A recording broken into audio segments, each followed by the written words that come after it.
안녕하십니까. 마디사랑병원의 변재영 원장입니다. 오늘은 발바닥에 치료가 잘 안 되는 병이 하나 있거든요. 여러분도 족저근막염이라고 들어보셨어요? 아마 이 영상을 보시는 분들은 아마 한 번 정도는 들어보셨을 것 같고요. 또 많은 분들이 이 족저근막염 때문에 고통스러워하는 분들 아닙니까? 오늘은 발바닥 통증 중에 잘 해결이 안 되는 족저근막염에 대해서 어떤 병인지 한번 설명을 해드리려고 하고요. 저는 정형외과 의사면서 관절 전문이고 또 스포츠의학을 전공한 의사다 보니까 10년 이상 전부터 족저근막염에 대해서 수술적으로 해결하려는 노력을 꾸준히 해왔었습니다. 특히 저는 관절경 수술, 내시경 수술을 전문으로 하는 의사다 보니까 족저근막염 수술에도 내시경을, 관절경을 접목시키려는 시도가 처음부터 이루어졌었는데, 사실 결과가 좋은 분들도 있었지만 그러지 않은 분들도 좀 있었거든요. 근데 그렇다고 해서 저희가 수술을 소홀히 하거나 그랬던 건 아니고, 책이나 논문이나 여러 가지를 좀 공부를 해서 그동안 수술을 해왔었는데, 그동안 제가 많은 수술들이 정복이 되고 저한테 수술 받는 분들이 다 만족을 하셨지만은 아직까지도 좀 제가 불만족스럽던 수술 분야가 족저근막염이었었는데, 최근 한 1년 전부터 족저근막염에 대한 수술이 상당히 안정화되어 있고, 요즘에 제가 느끼는 것은 족저근막염에 대한 수술도 내가 정복을 좀 한 것이 아닌가 하는 그런 생각이 들어서 오늘은 수술에 대한 내용도 같이 소개를 해드릴까 합니다. 먼저 족저근막염이란 어떤 병인가를 좀 설명을 드리면은요. 지금 족저근막염을 설명하는 그림이 나와 있는데, 족저근막염은 발바닥에 아치를 만들어주는, 이게 대부분 사람들 보면 발바닥에 아치가 이게 올라가 있지 않습니까? 그 발바닥 아치를 이루고 있는 근막이 있거든요. 그것을 우리가 족저근막이라고 하고, 족저근막에 생기는 염증이 족저근막염인데, 주로 생기는 부위는 그림에도 보이는 바와 같이 족저근막이 종골이라고 하는 뒤꿈치에 뼈가 있거든요. 뼈에 붙는 그 부착 부위에 발생이 되는 경우가 가장 흔한데, 간혹 가다가 족저근막염 그 자체에도 통증을 호소하는 분들이 있습니다. 지금 보시는 사진은 족저근막에 대한 실제 해부 사진을 찍어놓은 사진이 되는데, 앞서 말씀드렸듯이 뒤에 뒤꿈치뼈 종골에는 좁게 붙고 앞으로 가면 이렇게 넓게 붙거든요. 그래서 뒤에는 종골에 한 2cm 정도 부착 부위가 좁고, 앞쪽에는 각 발가락에 관절 쪽으로 쭉 퍼져서 붙는 그런 양상을 보이고 있습니다. 그래서 피부 바로 아래쪽에 족저근막이 있고, 근막 안쪽에 보통 근육층이나 신경, 혈관층이 이렇게 놓이게 되겠습니다. 족저근막염의 증상은 한번 아파본 분들은 그걸 알아요. 저도 예전에 족저근막염으로 한동안 이게 좀 불편한 적이 있었거든요. 그래서 저 또한 족저근막염의 증상을 잘 알고 있는데, 대부분의 통증은 앞서 말씀드렸듯이 뒤꿈치에 국한이 됩니다. 하고 그 통증의 부위는 앞서 말씀드렸듯이 족저근막이 뼈에 부착하는 그 부위인데, 그럼 그 통증은 주로 언제 생기냐? 첫 발을 내디딜 때 통증이 아주 심하거든요. 그러니까 아침에 자고 일어나서 첫 발을 내디딜 때, 좀 오랫동안 앉아서 일을 하다가 내디딜 때, 또는 과격하게 활동을 하고 나서 좀 갑자기 내디딜 때나, 아니면 저녁 때 통증을 야기를 하게 되는데, 저도 겪어봐서 잘 알지만 족저근막염의 통증의 양상은 아주 불편하고 힘든 통증인데, 그 통증이 아주 날카로운 통증이거든요. 뭘로 그냥 꼭 찌르는 통증이라고 해야 될까요? 그러니까 한번 경험을 한 분들은 그 통증을 좀 잊지를 못합니다. 하고 그걸 다시 경험을 하기가 진짜 싫고 짜증이 날 정도로 그럼 아주 안 좋은 증상을 유발하는 병이 족저근막염이 되겠습니다. 진단을 내리는 건 사실 그렇게 어렵진 않거든요. 하지만 엑스레이상에 보일 정도가 되는 경우에는 좀 꽤 진행이 되는 경우고요. 지금 보시는 것은 꽤 만성적인 족저근막염 환자분의 엑스레이가 되는데, 좌측에 있는 사진이 족저근막염 환자분의 엑스레이고, 오른쪽에 있는 사진이 정상인 사람의 엑스레이가 되는데, 족저근막염이 오래되면은 그 날카롭게 그 뼈가 자랍니다. 그 족저근막 그 부착하는 부위에 뼈가 자라게 되는데, 지금 사진에도 보시면은 그 원 안에 뾰족하게 그 자라 있는 것을 볼 수가 있지 않습니까? 대부분 이 족저근막염인 경우에 뼈가 자란다는 것은 병이 오래됐다는 것을 의미를 하는데, 왜 이게 의미가 이제 있냐면 오래되면 잘 안 낫는다는 뜻도 되거든요. 그렇기 때문에 뼈가 자랐다면은 만성적이고 치료가 잘 안 된다는 그런 뜻으로 이제 이해를 하시면 될 것 같습니다.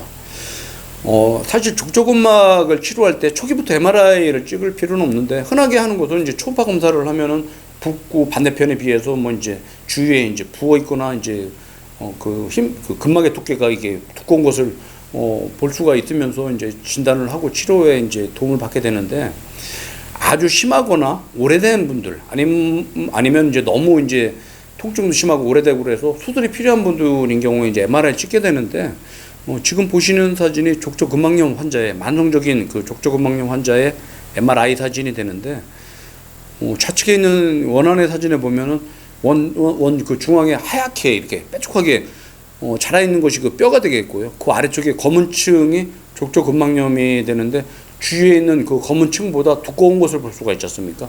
이게 염증 때문에 그 부어 있는 것이 되는데, 오른쪽에 있는 그 사진은 그 면을 직각으로 자른 또 다른 이제 MRI 사진이 되는데, 보면은 뼈도 자라 있고 중앙에 그 아래쪽으로 검게 있는 족저근막염을 볼 수가 있는데, 이렇게 MRI 찍게 되면은 이제 안에 염증의 정도를 확인할 수가 있게 되겠습니다. 족저근막염의 사실 대부분의 환자들은 저 개인적으로는 비수적인 치료로 치료해서 많이 좋아지고 있거든요. 이제 대표적으로 이제 치료하는 방법이, 저 같은 경우는 초음파를 이용해서 염증이 있는 족저근막에 직접 주사 치료를 하게 되는데, 증식 치료를 이용해서 주사 치료를 하고 있는데 상당히 효과가 좋습니다. 지금 그림에서 보시는 것이 초음파를 이용해서 발 뒤꿈치에 직접 증식 치료를 이용한 주사 치료를 하는 것이 되겠고요. 저는 이제 치료에 체외 충격파도 이용을 하긴 하는데, 처음부터 체외 충격파를 이용하지는 않고 주사나 약물을 이용해서 염증을 좀 가라앉혀서 환자분이 통증이 좀 가라앉고 염증이 가라앉으면은 그때 체외 충격파를 이용을 하게 되는데, 체외 충격파는 두 종류가 있습니다, 여러분. 하나는 방사형 충격파가 있고, 하나는 집중형 충격파가 있는데, 집중형 충격파가 효과가 좋은 것 같아요. 그래서 저 같은 경우에는 처방을 낼 때 집중형의 포커스 타입의 체외 충격파를 이용해서 주사나 약물로 이제 치료가 안 되는 추가적인 치료를 하고 있습니다. 이제 또 한 가지 이제 중요한 그 치료도 되고 예방도 될 수가 있는 건데, 저도 앞서 말씀드렸듯이 제가 이제 족저근막염을 한번 알아봤다고 말씀을 드렸지 않습니까? 지금 저는 이제 증상이 크게 없는데, 지금 이제 재발이 안 되는 이유가, 저는 이제 지금 보여드리려고 하는 이 패드라고 생각을 하고 있거든요. 뭐 이제 인솔이라고도 하고 이제 패드라고도 하는데, 발바닥 아치를 잡아주는 체중을 이렇게 딱 발을 내디뎠을 때 그 이제 이 패드에 그 아치를 잡아주는 그 부위가 볼록하게 이게 부풀어 오릅니다. 그렇게 되면서 아치를 체중을 이제 지탱해주는 역할을 하는 이런 패드를 외래에서 처방을 하고 있는데, 저도 많이 효과를 봤지만 이 패드를 쓰셔가지고 아주 만성적으로 이게 오래된 분들이 아니라면 대부분 효과를 많이 보고 있어서 저는 적극적으로 처방을 해서 쓰고 있습니다.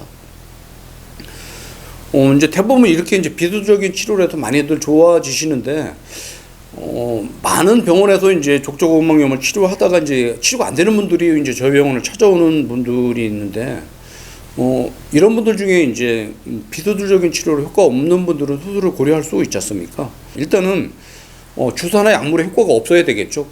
증상이 일단은 치료가 안 되는데, 증상의 그 기간이 한 6개월 이상은 좀 오래된 분들, 그리고 그 통증의 정도가 너무 심해서 일상생활이 불편하고 힘들 때, 이럴 때 이제 수술을 고려해야 되는데, 아마 이 동영상을 보시는 분들 중에서도 나는 이제 족저근막염으로 이제 치료를 병원에서 오랫동안 했는데 그 의사분은 수술을 잘 권하지 않던데요 할 수도 있는데, 맞습니다. 이 족저근막염에 대한 수술적인 치료가 절개를 이용한 수술을 한다면은 수술도 조금 뭐 좀 힘들 수도 있지만, 아무래도 발바닥에 칼을 대니까 그 후유증이 남을 수가 있고 염증도 생길 수가 있기 때문에 정형외과 의사분들이 사실 족저근막염에 대한 수술은 그렇게 선호하지 않거든요.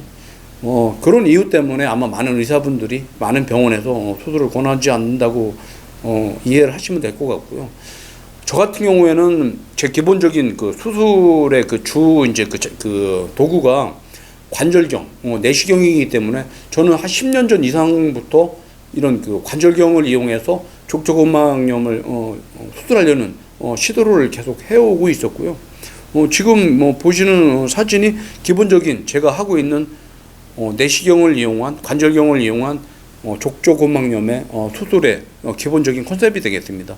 한쪽에서는 그림에서 보시는 바와 같이 카메라가 들어가게 되겠고요. 또 다른 면에서는 수술하는 이제 기구가 들어가서 수술을 하게 되는데, 사실 저 같은 경우에도 10년 이상 족저근막염 수술을 해 왔었지만은 최근 한 1년 전부터 제가 수술의 결과가 급격하게 올라간 것 같아요. 그동안 제가 수술을 하면서 책도 많이 보고 논문도 보고 뭐 이제 하면서 저 나름대로 이제 수술의 그 테크닉을 좀 발전시켜 왔는데, 많은 논문을 보고 했었지만은 좀 그 결과가 만족스럽지 않았었는데, 최근 한 1년 전부터 좀 획기적인 아이디어가 좀 그 개발이 됐었고, 그런 아이디어를 이용해서 수술적인 치료를 해서 지금은 아주 좋은 결과를 얻고 있기 때문에 오늘 이제 그 수술법을 좀 소개를 시켜드리려고 하는데, 벌써 이것이 이제 한 1년 이상 효과가 있으니까 좀 자신있게 권할 수 있을 것 같아서 오늘 해드리려고 하고, 제가 직접 이제 수술하는 과정을 한번 설명을 해드리도록 하겠습니다. 앞서 말씀드렸듯이 이제 저는 내시경을 이용한 이제 수술을 하고 있다고 말씀을 드렸고요. 지금 보시는 영상에서는 하얗게 이제 자라있는 그 뼈를 보실 수가 있고, 그 아래쪽에 염증이 있는 족저근막염을 보실 수가 있는데, 이게 꼬챙이가 왔다 갔다 하지 않습니까? 직접 이제 내시경 수술은 수술하는 그 의사의 그 손가락이 들어갈 수가 없기 때문에 손가락 대용으로 이렇게 꼬챙이를 이용해서 확인을 할 수가 있습니다. 만성적인 경우에는 뼈가 자란다고 말씀드렸는데, 이제 어떤 논문에서는 그 뼈를 제거 안 해도 뭐 결과에 영향을 미치지 않는다고 하는 논문이 있긴 하지만은 저는 거기엔 지금 동의를 안 하고 있습니다. 왜 그러냐면은 뼈를 제거를 해야 된다고 생각을 하고 있고요. 그게 통증의 원인이 된다고 생각을 하고 있기 때문에 그러거든요. 그래서 저는 일단 제가 수술할 때는 자라있는 뼈는 그 모두 다 제거를 하고 있고, 지금 보시는 영상에서도 뼈를 제거를 하고 있는 것을 보게 되겠습니다.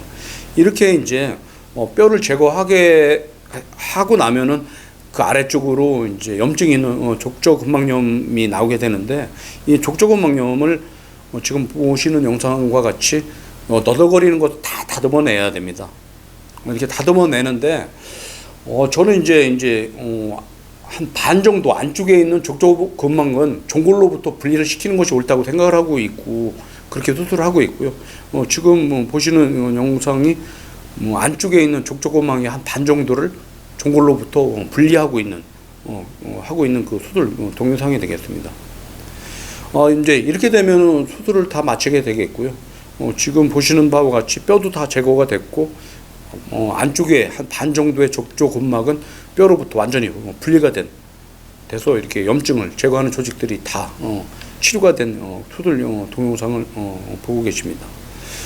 지금 보시는 것은 수술 후에 촬영한 수술 전후 비교 엑스레이가 되겠는데, 좌측에는 같은 환자에서 뼈가 자라 있었다면 우측에는 뼈가 제거가 된 걸 볼 수가 있고요. 대부분 이제 이렇게 수술하게 되면은 염증이 심했던 분들은 한 3주 고정을 하고, 그러지 않은 분들은 한 2주 정도 이제 고정 치료를 하는데, 요즘에는 수술한 분들이 다 만족스러워 하세요. 그래서 저 또한 이게 좀 요즘에 이제 이제 내가 이제 족저근막에 대한 수술법도 이제 어느 정도 마스터가 됐구나 하는 그런 이제 좀 기쁜 마음이나 이게 좀 자부심도 좀 생기고 있어서, 오늘은 족저근막염에 대한 저희 병원에 시행하고 있는 내시경 수술을 이용한 수술법을 소개시켜 드렸습니다. 감사합니다.